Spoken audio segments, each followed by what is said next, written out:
कैसे हैं आप। मैं फिर से आपके सामने वीडियो लेकर आई हूँ और आज हम लघुत्तम प्रश्न का प्रश्न नंबर 3 और 4 कंप्लीट करेंगे। ठीक है, तो चलिए स्टार्ट करते हैं। सबसे पहले क्वेश्चन नंबर जो 3 है आपका, उसमें पूछा गया है कि भूस्खलन की आपदा से बचने के लिए 3 उपयुक्त चरण बताइए। तो 3 उपयुक्त चरण कौन कौन से हैं, तो आप थोड़ा दिमाग लगाएंगे, हमारी किताब में तो ये दिए नहीं है। तो जो 3 उपाय हैं वही 3 चरण भी हैं, स्टेप हैं 3 कि जिनको हम यूज करके और उस आपदा से बच सकते हैं। देखो, आपदा तो आती है, ये मैं पहले भी बता चुकी हूँ, लेकिन उसके प्रभाव को कम किया जा सकता है। ठीक है, तो चलिए स्टार्ट करते हैं। सबसे पहले हम देखेंगे क्वेश्चन नंबर 3 का आंसर कि भूस्खलन से बचने के लिए 3 चरण निम्न हैं, निम्न प्रकार हैं, निम्नलिखित हैं। जो भी आप चाहें वो लिख सकते हैं। ठीक, उसके बाद पहला जो है, आपदा संकट मानचित्रण करके भूस्खलन के क्षेत्रों का पता लगाना आवश्यक है।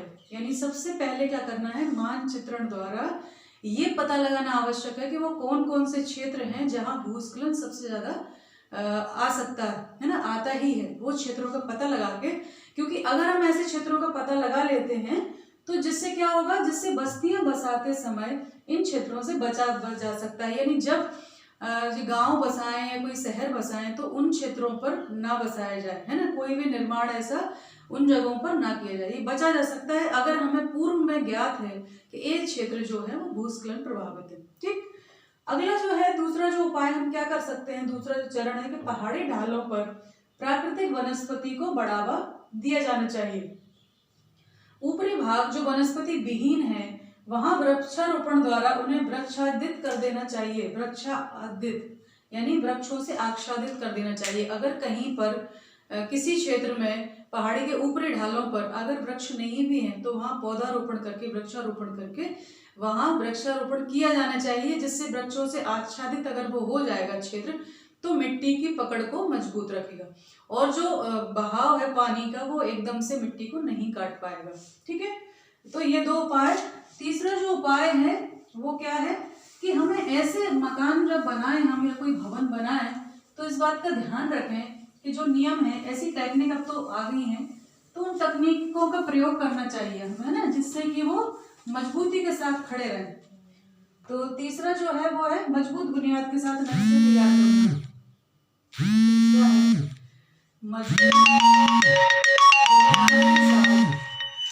मजबूत बुनियाद के साथ नक्शे तैयार करना, है ना।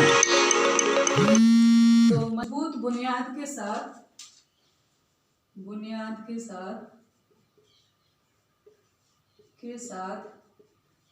नक्शे तैयार करना। ठीक है, नक्शे तैयार करना। तो इससे क्या होगा कि जो शक्ति है उसकी वो ज्यादा रहेगी जमीन की, है ना। भूमि की नक्शे तैयार करके निर्माण कार्य करना जिससे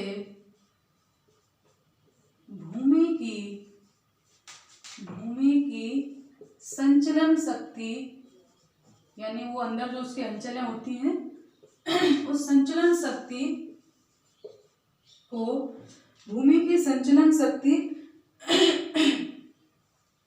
है ना, सहन कर सके, है ना, सहन कर सके।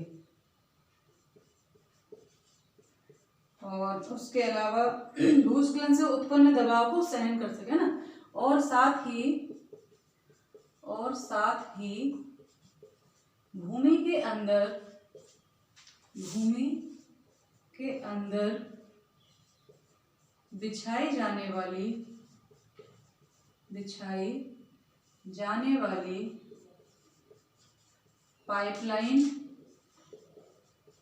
पाइपलाइन व केबल्स जो है लचीली होनी चाहिए, है ना, लचीली होनी चाहिए जिससे वह भूस्खलन से उत्पन्न दबाव को सहन कर सके, है ना, सहन कर सके।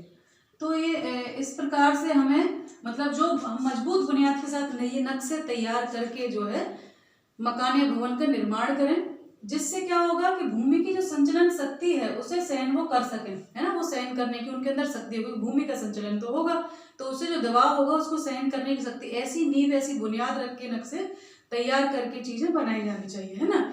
साथ ही साथ क्या होना चाहिए, साथ ही भूमि के अंदर बिछाई जाने वाली पाइपलाइन व केबल्स लचीले होनी चाहिए, जिससे वह भूस्खलन से उत्पन्न दबाव को सहन कर सके। यानी नीचे जो अंडरग्राउंड पाइपलाइन बिछाई जाती है, कभी गैस की पाइपलाइन, कभी पानी की, कभी किसी की, तो वो लचीले पाइप होना चाहिए जिससे कि वो दबाव को सहन कर सके, ठीक है। इसके अलावा क्वेश्चन नंबर 4 जो हमारा है, सुनामी के बारे में पूछा गया है। सुनामी क्या है, सुनामी से क्या आशय है ना, तो उसके बारे में भी हम चर्चा करेंगे। क्वेश्चन नंबर 4 है हमारा सुनामी। तो सुनामी किसे कहते हैं, सुनामी से क्या आशय है, इसके बारे में हम चर्चा करेंगे। तो सुनामी क्या है, मैंने अभी बताया आपको कुछ दिन पहले से क्लास ली थी कि सुनामी ऐसे हम लिख देंगे और उसके आगे लिखेंगे भूकंप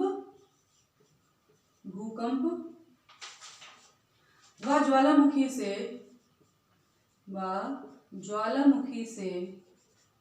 भूकंप व ज्वालामुखी से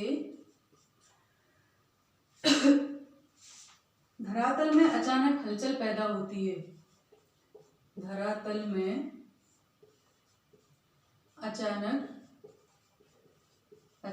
हलचल पैदा होती है ना, हलचल पैदा होती है, ठीक है। तो जब ये हलचल पैदा होती है और महासागरीय जल का अचानक विस्थापन हो जाता है ना, हलचल पैदा होती है और महासागरीय जल का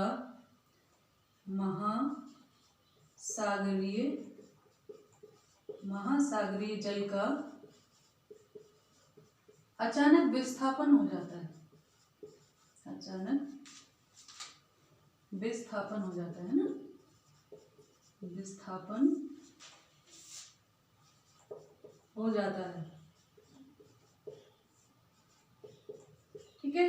और इसके परिणाम स्वरूप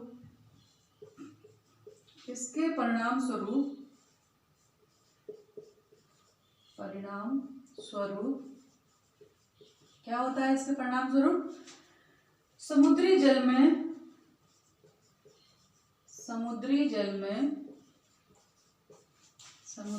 में ऊर्ध्वाधर, है ना, समुद्री जल में ऊर्ध्वाधर ऊंची तरंगें पैदा होती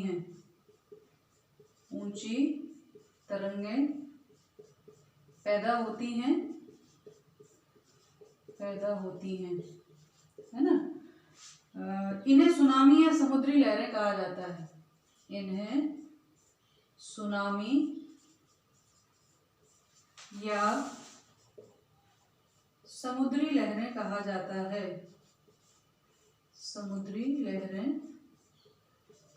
है, तो ये आशय जब पूछेंगे तो बस इतना सा लिख के भी हम अपना काम चला सकते हैं, लेकिन चूंकि लघुत्तरीय प्रश्न है थोड़ा सा और बड़ा होना चाहिए, तो उसमें हम आगे जोड़ देंगे कि गहरे समुद्र में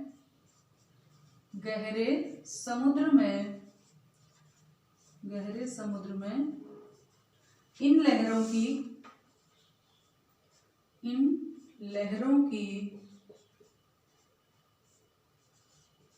लंबाई अधिक होती है ना, लंबाई अधिक होती है, यानी लंबवत ज्यादा होती है, ठीक है, लंबाई अधिक होती है, वह उथले समुद्र में किनारों पर इनकी